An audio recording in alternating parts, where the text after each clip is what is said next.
I just want to talk about a few techniques of flying modern gliders. They're kind of specific towards the new two-liners, but they're also very much, you can put this into practice into whatever glider you're flying. And some of what I might say might go against what common opinion is and what common knowledge is, but and I might be wrong. I'm not saying this is the way it is.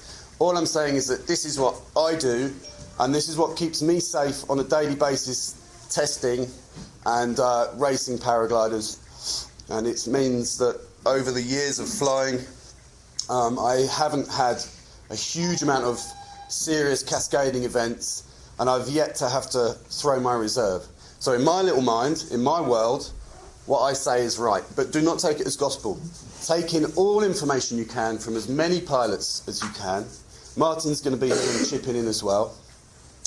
And we may completely disagree, but that's where you have to use your own filters to absorb and just take in what you think is right. For me, to keep safe, to stay safe under a paraglider, the most important thing is training and practice. Training and practice. For me, SIV courses, that type of training is fundamental. You have to do it, and you have to do it regularly. Doing one SIV course is brilliant, that's the start, but that should be used as a catalyst to further your training. You need to practice, practice, practice, and practice, so that when the shit hits the fan to you and you're halfway down a galley or in a canyon somewhere, you don't panic, you can make the right input at the right time. So training is really fundamental, and it's something that we as a community, as a flying community, we don't do enough. We tend to just say, okay, SIV, yep, I've done it, I've done a full stall, I've done a collapse and so on, that's it, don't need to do it again. But it's something we do need to train continuously with. So that, for me, is fundamental for a long, safe flying career. I have a small input. What I find out, it's really awesome to do a basic acro. We call it acro. In my opinion, it's not acro. If you knew how to do a wing over without any single touch of the brake, you fully understand all the dynamics of the glider in every single moment. If you start shifting your body, you can do a ripping huge wing over if you do it well, and you are under the control the whole time because you are using only your body weight. These days, everybody just jumps on the brakes, do 1, 2, 3 huge ripping wing overs, and then they are in a huge trouble because they have no clue what the dynamics are. If you stay with your glider, if you do a basic, nice wing overs with your body weight only, you will understand your glider 100 times better than you do now, because it gives you feeling in a thermos what the glider do. In a turbulence, you immediately know, because all of these things you will learn through a basic, quite simple thing, wing overs. And wing overs only with the body weight. It takes time to generate the momentum, but once you do get into the rhythm, you would be surprised how much information you get from such a small and simple technique. And it's all just about the dynamics. What he's saying is amazing, because then you start stalling the gliders and doing the spins, which is totally perfect for the SIV, because you are not flying them. And that helps you to be as well, in my opinion. Yeah. So, going on to sort of real life flying, I've got a new theory, and well, it's not a new theory, and it's not my theory. It's just a common practice that we've been using for years, and it's all to do with our initial input. When you have an incident when you're flying, especially if you're flying at full speed, because that's when things become accentuated and more aggressive and more violent. Also, with big collapses, the way a glider recovers is completely dependent upon, well, the type of glider you're flying, the size, the angle, the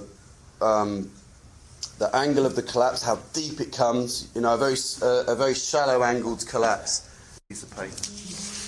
A very shallow angled collapse is, that's our wing here. A very shallow angled collapse is like this. They're just the leading edge brakes, but not really the trailing edge.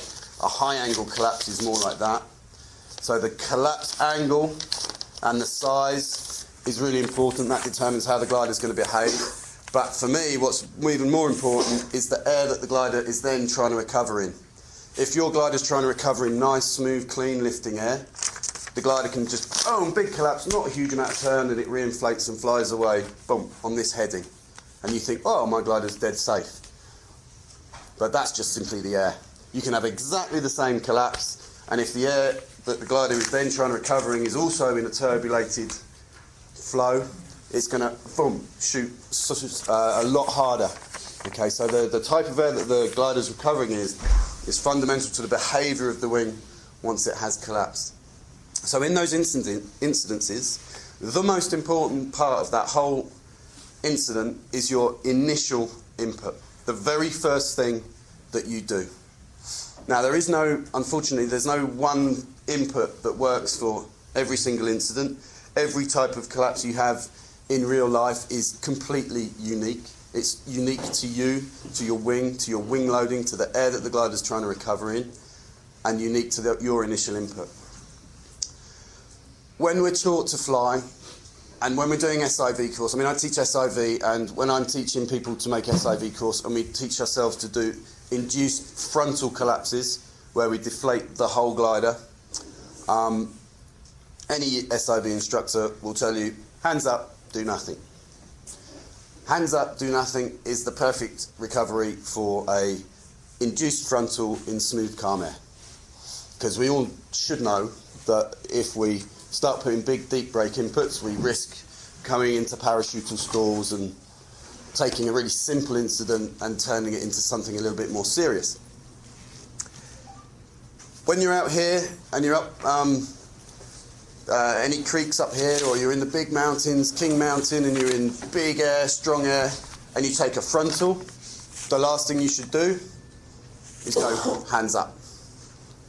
As soon as the glider deflates, the most important part of a big frontal is your first initial input. And I suggest to you that when you do feel the air go and the wing goes, it's a big input. Okay? You bang your brakes hard to open the nose. Because if you don't, the tendency of a glider is to collapse from the centre and the tips can come forwards. Very simply. And the higher up that performance range you go, up into the modern END type wings, the more likely that's going to be. Okay, because we've got plastics now, we're getting a big area of drag. So instead of the gliders kind of rolling into a collapse, what they tend to do is flick downwards, create a huge wall of drag, and boom, the centre comes in. Tips obviously have less drag, and they will naturally come forwards. Okay, so what we have to do with the whole point of our initial input is to reduce the size of the collapse. So rather than 100% of the chord deflating, we can nip it in the bud at 50% of the chord and get that centre opening and stop the tips coming forwards. We have a saying for these tips. We call them a double snake because they look that way. They just start going this, and they are really like two snakes trying to meet in the center. Yeah. And especially with the newbies, it's happened a lot of the time. And we said that try to avoid a double snake situation because once they meet, you usually get somewhere tangled, and then it's a trouble. It's game over. Or the kiss of death. The kiss of death, exactly. Too, as well, yeah. The kiss of death. So everything in big frontals is to keep the tips apart, okay? And that requires a big brake input initially, the first thing that you do. And that generally will nip anything in the bud. It will stop it developing into something worse. Worst case scenario, when you've made that big input, is, I'm in parachutal stall. But if you've been trained, if you've been practiced, parachutal stall is really easy to recover from. Put your hands up all the way.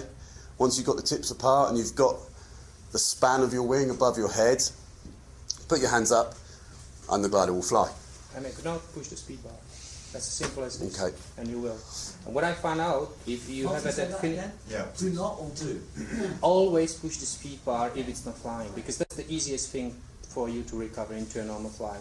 If you are dropping at the variables doing do, just push the speed bar and go it flies away. If you've got your gliders in correct trim though, It will fly by itself. It will fly within 3 seconds of yourself, of putting your hands up. And what I find out about the initial input is just as quick as you can, just really touch the brakes and don't do this, like stay with the hands. No, it's better just bury it, just get into the farthest position you get and get them into a normal flying, like really good, and then just see what's going on. All right, it's already maybe clean up, maybe not, but you get that first initial pump because something is trying to hit you at front and you hit it in the same amount of energy on the behind, and that behind basically helps to open it hugely. And then you can figure it out with the whole glide, the side of it, what's basically happening. Rather than just keeping it buried, then you can get it into a little trouble. Just pump it and get it out. Sometimes it may require 2 pumps as well. Yeah. We've, in testing with the Enzos and the R11s and the like, full speed frontals, the glider was banging in hard, just going into a small bundle, and you bang the brakes and nothing happens. You bang the brakes again, nothing happens. You bang it again hard and boom, it opens. There was a couple of instances with very good pilots last year where they took a frontal, and I'm talking about people like Alex Hoffer. When they crashed, they took a frontal, a little bit of brake, and then hands up with the glider bundled. And if you go hands up, if you go passive in those situations, nothing's going to happen. You have to bang the brakes. Okay. This is more specific information for the higher performance wings, the Ice Peak 6s and the Enzos and the like, but it can happen on any glider. So initial input is really, really important on big frontals. If you miss that first opportunity to pop it, and then you go into horseshoe at that point, are you just going? No, you bang it again. You bang the brakes again, because if it goes there, you just want to get the tips apart as quickly as you can. The longer the tips linger together, the more chance they've got to go in. If I'm flying on bar with hands on the C's, do I start that motion with the C's? You can do. The brakes? No, you can. You can do it on the C's, and but generally, if you can do it on the C's, if it's just going to kind of a small frontal and the nose starts to break, then a C input is good. But if it just completely turns upside down, then the brakes is the better option. So it does depend on the size and the violence of that collapse. The quick jab on the B's does the same job as releasing the B's, coming off your brakes and back up again. So B control is quite useful. And whether your glider's got, even for the 3-line gliders, the 3-riser gliders, again, when you're using the bar, you've got all that feel and control on your C's. So I recommend, I've been doing it for years, and lots of people have been doing it for years, on riser control, is really using our risers. Okay, it may need a slight adjustment for you because it's a bit strange at first, but when you're using your speed bar, which we have to do these days on modern wings, there's no point in having all this performance that we're making and you're not using it by not using your bar in heavy sink or headwind crossings and the like. So using your bar and getting used to using your bar is fundamental to improving yourself as a pilot, to making yourself more efficient when you fly. And quite surprisingly safer as well, because you get a bigger range of the speed to work with the troubles. Yeah. When you are hitting the wall of the rising air, your speed bar is really tough and really strong, so push it even more, so get through that wall. When you are getting into a huge sink and the whole glider start deflating, you just release the speed bar, and that thing just helps you not to even have a collapse in any trouble. Because the speed bar, when you are on it, tells you what's happening on the front of the glider. And you feel it with your leg quite easily. And you release it, you get 10, 15 kilometers to spare before any troubles happen. And then you got the full range of the brake. So to use the speed bar is actually the safer option than any of you can imagine, especially when you fly through turbulence. Because the turbulence, through the speed bar, you will have the trouble knowledge before it even happened. It's about gaining as much information as you can. And the 3 ways you can do it are with your feet on the speed bar, feeling the pressure of the nose on the bar. You can take the rear risers, you can feel the air. If the air goes totally smooth, you can release all the pressure, that's no problem. When the air turbulates again, a little bit of pressure to feel the air. And for me, the most important thing, the best way to get information from your wing is with your eyes. It's much quicker than feel. Think about it. You've got 8 meters of elastic line. You've got a soft thing above your head. And yeah, feel is really important. When I was taught to fly, I was taught never look at your wing. Never look at your wing. Use feel. Do not look at your wing. I think that was probably the worst information I was ever given. I think it's useful as a beginner pilot when you're doing your first few flights, you're a P1, P2 or whatever, and you're under control of an instructor. But in turbulent air, the only thing I care about is that thing above my head. So when I fly, my life is just that. That's the only thing that's important to me. And you can see the glider lose its structure, lose its shape, lose its rigidity far quicker than you can just feel it. It all kind of happens at roughly the same time, but as much information as you can take, the better. So by looking at your wing, if I'm charging full speed, I'm always looking at my leading edge and then checking my direction. And I'm crashing into people. People are flying out. I don't care. I just want to keep that inflated. Okay. So using our sight, using our feel through the blinds, and using our feel through the speed bar is generating as much information as you can. So I suggest, if you wish, to try and look at your glider a little bit more in turbulent air and take as much information as you can. So big frontals, go for a nice big input, just to keep the span apart, keep the tips apart. Side collapses. With a normal 50% side collapse, the kind of general normal 50% side collapse, we lean away from it, we counter it, we pump it out. Okay? Or we collapse it, we let it turn 90 degrees, and we use a kind of wing over recovery. The wing over type recovery is the most efficient. It's the way you lose the least amount of height, the way you create the least amount of drag. It's the best method to use if you're in clear space. If you're flying very fast and we get, boom, worst case scenario, 90, 80% collapse with a high angle, the glider we know is going to shoot super hard and really fast. In these instances, I believe leaning away from that collapse is actually counterproductive and it makes things worse. Okay, if it shoots hard and you lean away from it, you risk getting completely twisted up very quickly. Okay, twist is a nightmare on a glider. You're disorientated. It's easy to then start pulling the wrong brakes and making it even worse, putting you into a spiral. And if that tip cravats, a twisted, cravated spiral as you're spiraling backwards, is worst case scenario, and it's those sort of instances that you're going to end up towing your reserve. So in very big collapses, the best thing to do is actually go with it. It's actually lean into the collapse. We found it in testing with the high performance wings, especially full speed, is because we're testing, it's like, oh my God, and you collapse the wing and you want to go, like that. And every time you go, like that, and the glider shoots and then it pulls you in towards it, and it all collapses and you fall past it. Yeah, you get a collapse on the other side and game is over.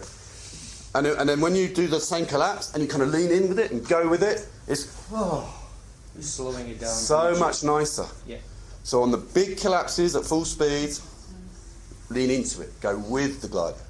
Obviously that doesn't count if you've got a cliff face there or if I'm there.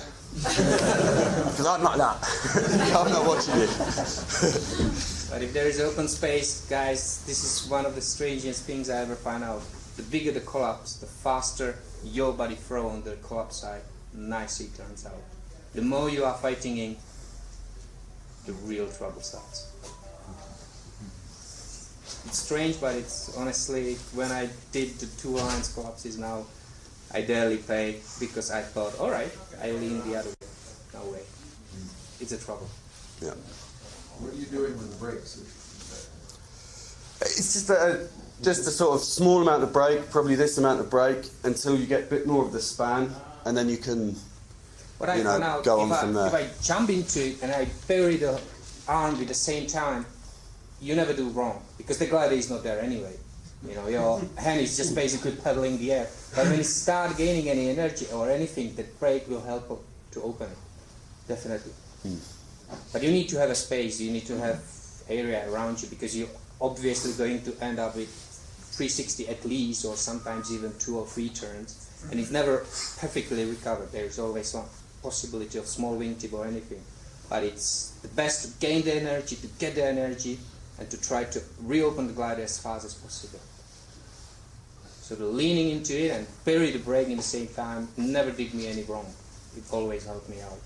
So how quickly does it wind up if it doesn't open immediately? In a spiral, Yeah, like it usually won't get that bad, because once you start building the energy, you are leaning into a club side, the inner energy, the inner pressure of the glider start opening the glider by itself, unless there is a cravat. Right. Which, if there is a cravat, leaning into that side helps you twice, because if you are comfortable with a set, if you ever do the set, that's one of the safest and quickest ways to get out the cravats. That's what I find out. If you have a cravated right side, you do the set on the right side, and you just jump it, gain the energy, and suddenly you're in a set with a perfectly open glider. All what you got to do is just go and you fly away. Personally, I would, in a real anger, if you get a big collapse like that and you get the tip cravat, then my personal opinion is that you stop the counter rotation. You don't let it develop past the first 360. As soon as you feel it going away from you, and it's like, no, that's not what I want, you stop it. And if it's not stopping, you stop it more. And you're looking at the wing, and if it starts to peel, then you come off, and you just have to reduce your likelihood of getting the glider in a spiral. By which time, normally, the beautiful thing about these modern gliders is that they do cravat, the tips do cravat, but generally when you get a big cravat, they work themselves out to a small tip cravat.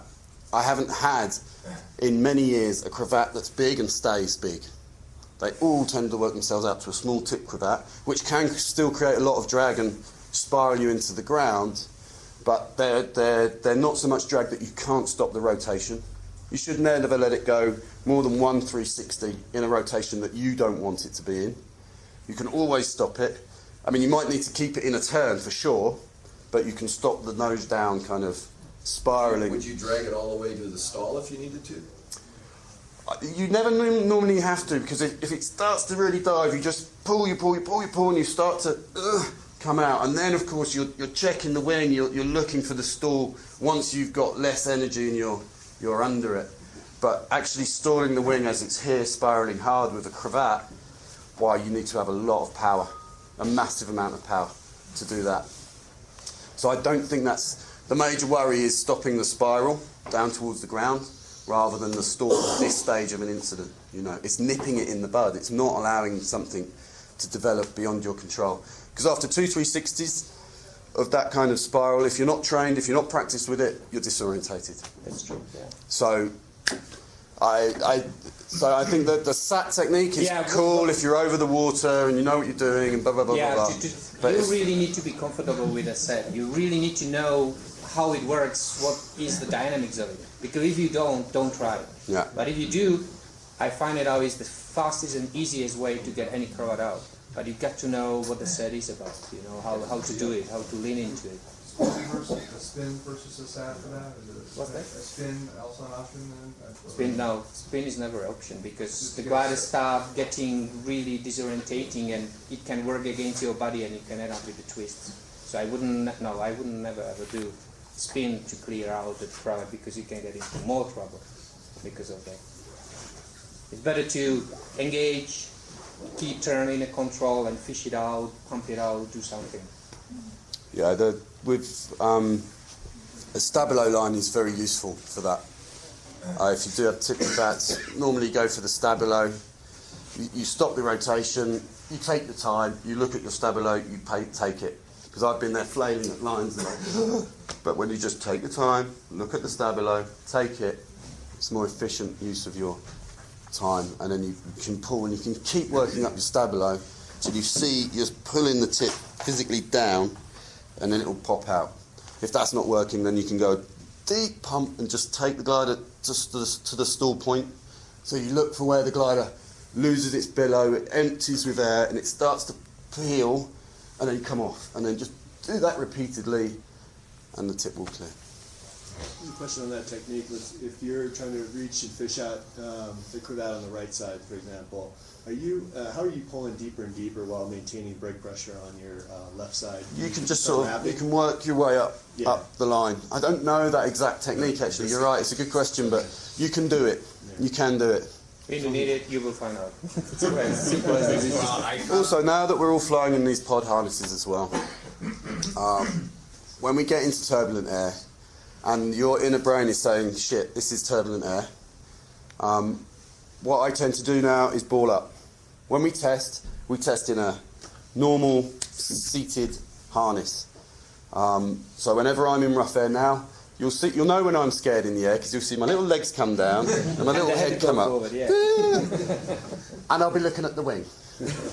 So I'll be balled up, I'll be looking at the wing and just controlling the wing, ready if I do get collapse to go with the collapse and avoid twisting at all times. Because that's the trouble. So body position is really important. That's why we can get in trouble a little bit these days with our pod harnesses supine, full speed, boom, and the glider goes and we don't go with it. So really ball yourself up, get yourself ready.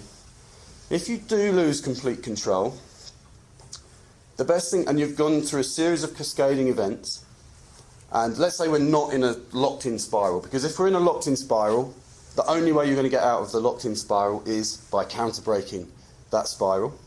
Being passive is not going to help you, okay? It will just stay there. So your only option is to brake and get yourself out of the spiral, or throw your reserve parachute.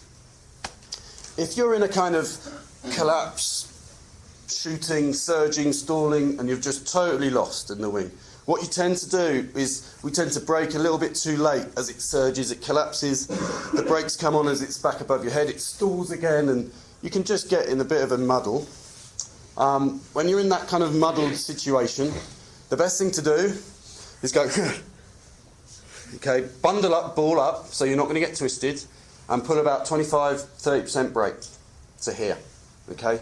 Boom, and wait. Look at the wing, 1, 2, 3, 4, 5. You have to take control of your mind in these instances, because obviously you're shitting yourself, and it's very easy to panic. In the air, going all over the place. So it's really important to really take control of your own mind in these situations.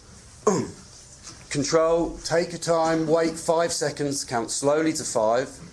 Then you should be in a situation with the glider above you and in a recognisable state, where it might have flown again, or it might be in a parachutal stall. Parachutal stall, perfect, easy, happy days. Hands up, fly away.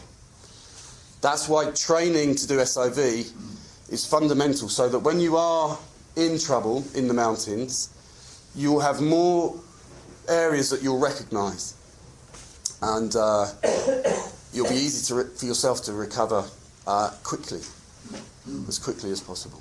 Joe. So, that scenario you just explained where you kind of get your hands by your head, get into a ball. No, I'd say a bit lower brakes. Okay. So you're here.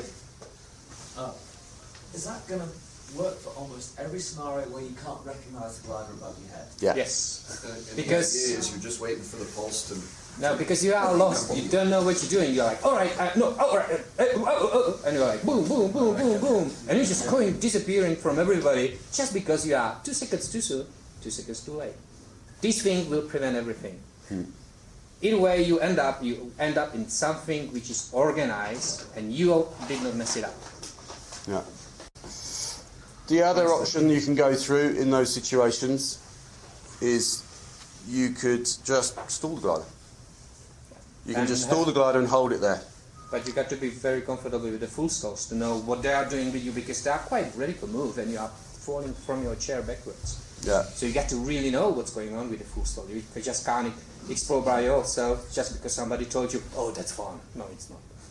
Honestly, it can be out of the control if you are not comfortable with it. But that's a huge help. You know, if it's really lost, wrap, oh, I hope. And you hope. And it eventually will end up with a nice flopping full stall. But it takes time. As long as you haven't overstalled though. Yeah. Because if you overstall, that can make things even worse. Yeah. I've never heard that term. Overstalling is if you take wraps 2, bury 3, the brakes 4. and long, what happens is that the glider peels back, and it's the opposite of the frontal. The tips are behind you, they're flailing, and they can go in amongst each other. I've done it a And few they do the times. butterfly, yeah. It's a butterfly. I've had it once where we had like a bow tie, had a beeline, the glider wrapped up, and then it reinflated and flew, and I had a beeline right over the centre, so it went to like a bow tie above my head. That's overstalling. So when we stall, again, you're looking at your wingtips. As the tips come back, as they come close to each other, we've got to come off the brakes. You've got to come off the brakes. A perfect full stall, especially on a nice peak 6, especially on high performance wings, even rush 3s and the like. We don't just bury and lock. We push the brake, you look at the glider, you see it peeling and starting to stall, and as soon as it does start to stall, you actually come off your brakes. And then on the brakes, and you're just flying the whole thing. The stall, when I was taught the stall back in the days, it was an on-off procedure. It was on, off, and it's just not that at all. It's a manoeuvre that you fly, and you're in control of throughout the whole process from beginning to end. Doing stalls and being competent at stalls took me a year of testing and doing it every day. It's a long, hard process to really understand your glider in full stall. And I guess the only pilots that really get to that level are serious acro pilots or test pilots. I want to say, get the paid best to do way it. to learn the full stalls is to learn a helicopter. Once you know how to do the helicopter, you are very confident with any full stall or any stalls you are getting yourself into. But to learn a helicopter is a long road. That's even longer. Yeah. It's a very long road. But once you know it, you are very comfortable in no flying situation, any non-flying situation. How to handle twists? Twists. I have a special, can I say, I have a many twists in my life, just because I fuck up helicopters especially. The best way when you start twisting, when it's all over, you're like, oh my god, it's to get both hands in the same lock position with at least a little bit of brakes, at least here. Because the worst thing can happen to you that one side flies, the other not, and you are twisting and the thing just starts. If you put your hands together, the gliders basically get locked, because the trouble with the twist, as all of us know, is that you lock yourself in it. You know, the brakes, everything is gone. You can't control the glider. And the best way not to control the glider is so he doesn't fly. So before you start really twisting way too much, and you can still move your hands, move them into the position like here. So you are in a kind of deep stall, but not really. And if you are going backwards in a strange configuration, the glider is not really flying forward, or one side is flying more than the other, you can eventually start untwisting yourself, because you are not having any energy building through the one side flying more than the other. So if you are getting yourself twisted and locked, put hands like here, stop when it gets twisted, you are twisted 4, 5, 6 turns, doesn't matter. And then you start working yourself, I call it a running, because you kind of really turn yourself. So you run with the legs, you kind of shake somehow, and eventually you start untwisting. And that small breaks help you hugely, because the glider never flies forward. Or if it flies in a very slow configuration, and if it doesn't fly, it flies backwards in a very strange deep stall, but it never have that inertia of jumping into a spiral, which is the biggest trouble, what I find out. So before you lock yourself in a twist, hands around here. I say 50% probably, 40-50%. And once you're locked?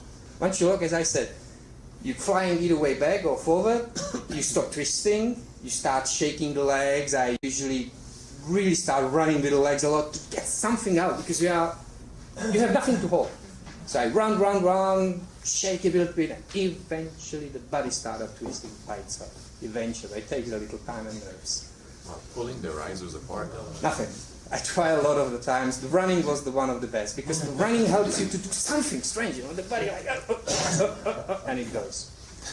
I have 7, 8 twists out like that.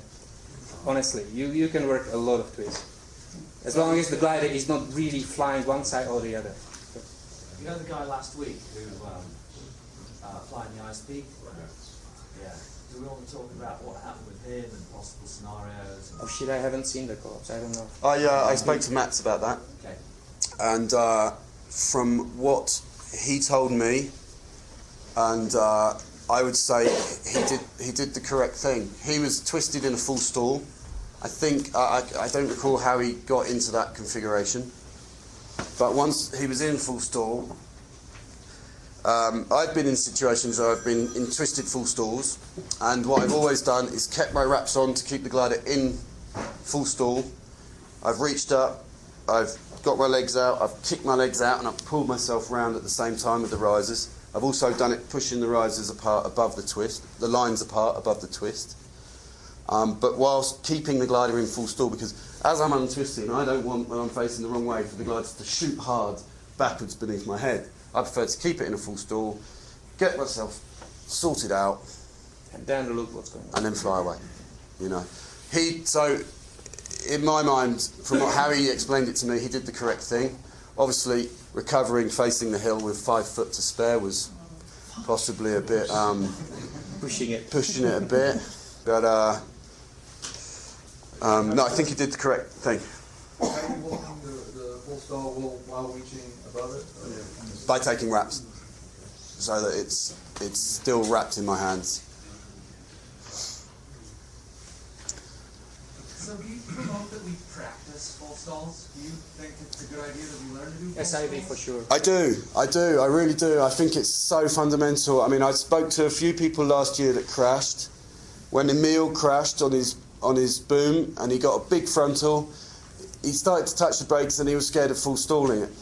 You know, he was so scared of doing a full stall in anger, in action above trees, that actually he just took the crash instead of being, okay, full stall, bump, build my span, fly away. You know, so yes, I advocate that you practice full stalls, but you have to do it in a safe environment, yeah. with a boat, with an instructor, da-da-da-da-da. I learnt over the ground on my own, but I can't advocate that, Nate. Who knows me knows that I did the same, and that's not good way. I hear varied opinions about what we should be practicing our SIV on. If we should be practicing them on our ice peaks and Enzos, or if we should practice on, DHV2s over the water. Do you have an opinion on that? I do have an opinion on that, yes. When we start as test pilots, we don't jump on Enzos and start messing around on those things. I do. We start on lower rated wings. We've taken on a new guy, young Fred. He's taken a year and he's about good at frontal deflations now on an E&B wing. He wouldn't dream of doing any of that stuff on a higher performance wing. The new E&D type wings, there's probably 5, 6, 7 EN test pilots that are competent, capable enough to do so. A lot of the newer test pilots that they use for certification flights would not even go near those wings. The new E&D type wings, there's probably 5, 6, 7 EN test pilots that are competent, capable enough to do so. A lot of the newer test pilots that they use for certification flights would not even go near those wings at an early stage of their testing career. Don't forget, these guys are already competent, very good pilots. So in my opinion, and I feel quite strongly, is that SIV needs to be learnt on a basic wing, an E&B type wing. It needs to be pretty much dialed on that. I mean, you can't dial it on that because I haven't dialed E&B wings yet. You know, there's always something new I learn flying an element, E and A. But get as good as you can on an E&B type wing, then E and C, then E and D. Obviously, you guys don't have all that time in the world to have that beautiful progression like I've been able to give myself and like we can give our new test pilots that come and help us out at Ozone. So I would certainly suggest for that first real experience of doing full stalls and stuff, then I'd do a few days on an E and B, and then maybe go to an old school E and D, something that you've got in your cupboard, you know, like the Peak 2s or the Mantra 4s and those type gliders, you know, the 3-liner type gliders, and then possibly go on to do it on the newer EN, you know, the new Enzos and the Ice Peaks and the like. Yes, Chris. Maybe this is a little later, but how are you supposed on inducing collapses on these wings with collapse lines? How is supposed to get meaningful data themselves with the certification process with the collapse line and then line going down? The collapse lines just help you create the correct collapse for certification. Right. Certification is not a test of safety, it's a test of conformity. Okay? And the two things are separate issues. Okay? So when we're making EN type tests, the EN test states that a frontal collapse is 40% of the chord. So it's that is a correct collapse for an EN collapse. If you do 100% of the chord frontal, turn the thing completely upside down, that's beyond the requirements of EN testing. Okay? Likewise, the side collapse is 75% of the leading edge with a 45-degree collapse line, collapse angle, so that you have 50% of the trailing edge. That is the EN collapse. It's not that. Okay? So EN testing is to test conformity. It's not to test safety. Do not confuse the two. These two things, yeah. Okay. There's a huge difference. And that's why there are the collapse line, because for example with the two-liners, the A line is way too back, from the leading edge. It means that you do it too small, or you always do it too big. You can't do a between way. That's why there was an invention of the collapse line, because in that moment you can do what you're supposed to do. Without it, it's either way too much. What happens when you have your A lines very far back, for example, especially accentuated when you do a full speed collapse, is you start to pull the collapse and there's a load of weight there, and as you pull the collapse, what you're doing, you're accelerating the glider. So the glider goes, and then boom, it collapses. So the collapse angle comes in really deep, really high angle, and it's not part of the test. Otherwise you have to, boom, super hard like that, which then kind of gets a good collapse, but because you don't really empty all the air out of the glider, it bang, smacks open again and surges again, and it's not how the collapse is meant to be. So collapse lines on two-line gliders are necessary. You can practice collapses without them, but if you do it enough all day, every day, you will end up in the water. You will end up throwing your reserve. That I can guarantee. Sure. So I don't really... at trim speed, it's not so bad. It's not so bad. But if you start messing around with full speed collapses on a iSpeak 6 or an Enzo or any of these Boom X or whatever, you will end up in the water unless you're super trained. And even if you are super trained, you can still end up in the water. Because there is a difference. You pull too much and it's always too much. Unrecoverable too much, or you just pull too gently, not enough, and you don't get a collapse out. Yeah. Honestly, it's a very fine line. And very interesting. Once you get there, you will enjoy it, trust me. So, Russell, how hard is it on the gliders? It's not too bad. It's not too bad. I mean, if you get into a cascading event and you get twisted up, you fall through your lines, you get major twists, spirals and so on, then you should consider changing your line sets, because the friction that happens in a big twisting cascading event is quite serious. All the gliders are passing load tests, no problem, but we have seen in the last few years various different gliders breaking during big cascading events. It's not common, but it's not totally unheard of. So if you do have a big cascading event with twists, and you're only flying a two-line glider, or even a three-line glider nowadays, because as in our drive for performance, in our search for performance, we're optimizing line sets completely, so that, if you look now, that your central A lines will be thicker than your tip lines and your C lines. So everything is getting optimized about how much weight does this particular individual line need to support. In the olden days, we had 400 kilo line everywhere, so we were just totally over-engineered. But as we go to optimize and to increase performance, we also compromise our own safety slightly, and it also means that checking our lines. I mean, I write the manuals, and I write in the manuals, we check the lines, we check the lines, we check the lines, we check the lines. And how many people check their lines? Roy? Never. No one checks their lines. You just presume it's going to be okay. Absolutely amazing. and I can't thank you from the bottom of my heart on behalf of the whole British community and on behalf of the Queen. I thank you